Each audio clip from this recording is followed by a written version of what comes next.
Hello, welcome. This is lecture 5. In this lecture, we're going to discuss an important class of a first-order ordinary differential equations. These equations are called exact differential equations. So what is an exact differential equation? Let's consider the following equation. 2xy plus x squared plus 2y times y prime equals 0, which is neither separable nor linear. So none of the methods we discussed earlier apply. However, we observe that there exists a function f of x comma y equals x squared y plus y squared such that the first partial derivative of f with respect to x equals 2xy, and the first partial derivative of f with respect to y equals x squared plus 2y. With the help of these two expressions, the left-hand side of the equation 5.1.1 can be put into the following form. We can replace 2 of x times y by f sub x and x squared plus 2y by f sub y. So the equation 5.1.1 takes this form. Now if the relation f of x comma y equals c for some constant c defines y equals phi of x, where phi is a differentiable function of x, then the left hand side of this last equation here becomes the derivative of f of x comma y with respect to x equals 0, as shown in the equation 5.1.2. Now, by integrating equation 5.1.2, we obtain the following implicit solution. F of x comma y equals c. X squared y plus y squared equals c. This is the implicit solution of the equation 5.1.1. Let y prime equals f of x comma y be a first order ODE, which can always be written in the following form. M of x comma y plus n of x comma y times y prime equals 0, where m and n are two functions of x and y, with m of x comma y equals negative of f of x comma y and n of x comma y equals 1. So any equation of this form can be put into this form. Question: under what condition or conditions the equation 5.1.3 is an exact ordinary differential equation? In other words, under what condition or conditions there would exist a function f of x and y such that f sub x at x comma y equals m at x comma y and f sub y at x comma y equals n at x comma y. Recall that f sub x stands for the first partial derivative of f with respect to x only. Similarly, f sub y denotes the first partial derivative of f with respect to y only. The following theorem answers this question. Theorem: let the functions m, n, m sub y, and n sub x be continuous in the rectangular region are defined by these two inequalities, as shown in this figure. Then equation 5.1.3, namely m at x comma y plus n at x comma y times y prime equals 0, is an exact differential equation in the rectangular region R if and only if the functions m and n satisfy this equation.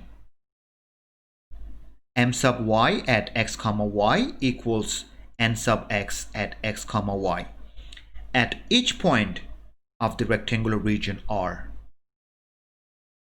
That is, there exists a function f satisfying equations 5.1.4, namely f sub x equals m and f sub y equals n at x comma y if and only if m and n satisfy the equation at each point of the rectangular region R. For the proof of this theorem, please consult your textbook. Let's consider an example. Show that the following equation is exact, and then solve. Here, m of x comma y equals xy squared plus sine of x, and n of x comma y equals x squared y plus cosine of y. So we have m sub y at x comma y equals 2xy, and n sub x at x comma y also equal to 2xy. This equation is true on the R2 plane, defined by these two inequalities. Hence, the equation is exact everywhere on the R2 plane. The rectangle shown in the figure of the theorem 5.1.1 is the entire R2 space. Thus, by the theorem 5.1.1, there exists a function f such that it satisfies these two equations, namely f sub x at x comma y equals xy squared plus sine of x, and f sub y at x comma y equals x squared y plus cosine of y. Now integrating the first of these two equations with respect to x, we obtain f of x comma y equals half x squared y squared minus cosine of x plus an arbitrary constant. We have integrated equation 1a partially with respect to x only. So we treated y as a constant. So an arbitrary function g of y is appearing as a constant of integration. Now, differentiating equation 2 partially with respect to y, we get f sub y equals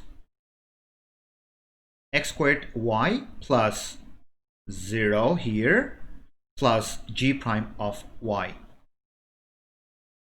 Now using equation 1b into the previous equation, we find that x squared y plus g prime of y equals x squared y plus cosine of y.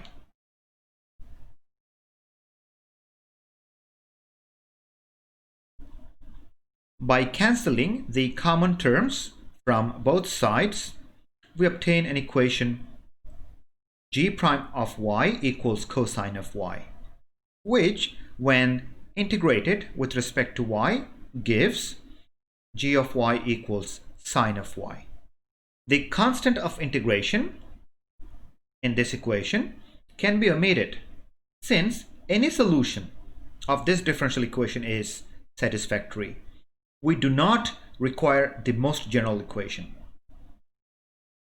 Substituting for g of y in equation 2,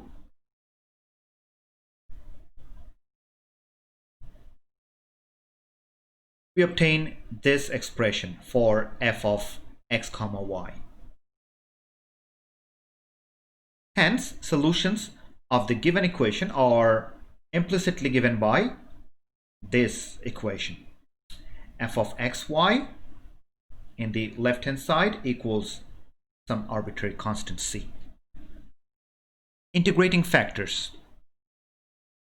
It is sometimes possible to convert a differential equation that is not exact into an exact differential equation by multiplying the equation by a suitable integrating factor. For example, consider the following equation. If we denote m of x comma y as 3xy plus y squared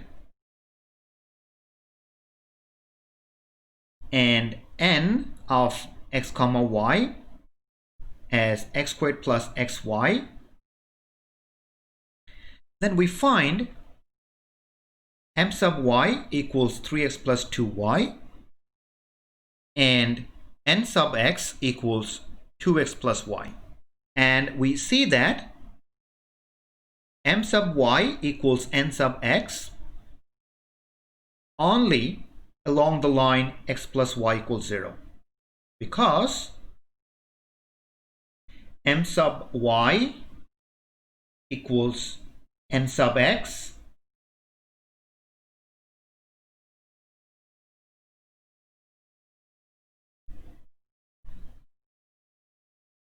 gives this equation. So the equality is true only along the line given by the equation x plus y equals 0, not on any rectangular region R. Therefore, the given equation is not an exact differential equation. However, if we multiply the equation by x, we get this new equation.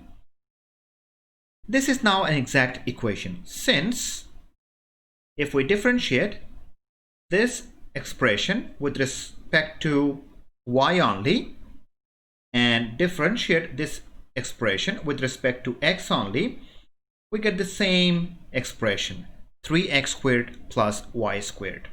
Hence, this equation obtained from this equation after multiplying by an x becomes an exact differential equation. Now let's look at some more general situation. Suppose the equation, as shown in 5.1.6, is non-exact. But when we multiply the equation by the factor mu, by the theorem 5.1.1, equation 5.1.7 is exact if and only if this equation is true.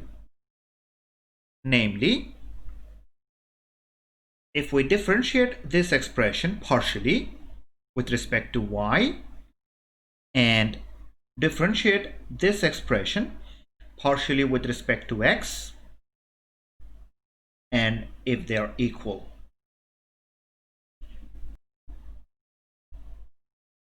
So, by the product rule of differentiation, this equation gives mu sub y times m plus mu times m sub y equals mu sub x times n plus mu times n sub x. And now, rearranging the terms, we obtain this equation as shown in equation 5.1.8.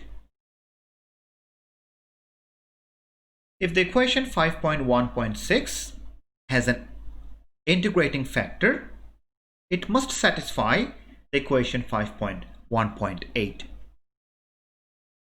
However, this is a difficult equation to solve for a general integrating factor. Now let's consider some special cases. Case 1. If mu is a function of x only, then mu sub y equals 0, and equation 5.1.8 gives this equation, which when divided by the quantity mu and n, we obtain the equation 5.1.9. Now, if the right-hand side of 5.1.9 is a function of x only, say g of x, then equation 5.1.6 is exact with an integrating factor mu of x, which can be calculated from the equation 5.1.9 by separating variables. Let's consider an example. Find the integrating factor of the following equation so that it becomes an exact equation. Let's have a look at the solution. We set m equals 3xy plus y squared and n equals x squared plus xy. So we compute the partial derivatives m sub y and n sub x as 3x plus 2y and 2x plus y respectively. Now we calculate the difference, which gives x plus y, which is not 0 on some rectangular region R. That's why this equation here is not an exact differential equation.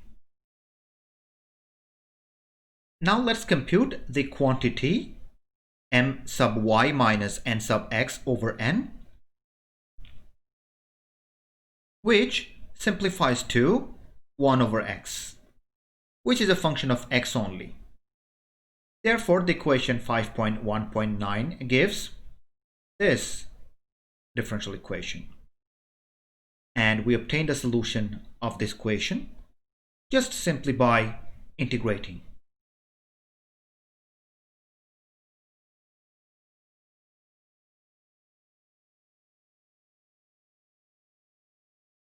Therefore, when we multiply the given equation here by the integrating factor x, we obtain this equation, which is an exact differential equation. Now we can try to solve this equation by the method for an exact differential equation, which we discussed earlier. Case 2. If mu is a function of y only, then we would have mu sub x equals 0.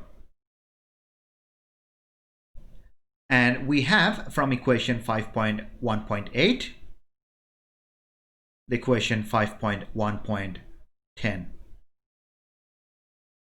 Now similarly, if the right-hand side of equation 5.1.10 is a function of y only, then the equation 5.1.6 is exact with an integrating factor mu of y, which can be calculated from the equation 5.1.10. Let's consider an example. Find the integrating factor of the following equation so that it becomes an exact equation.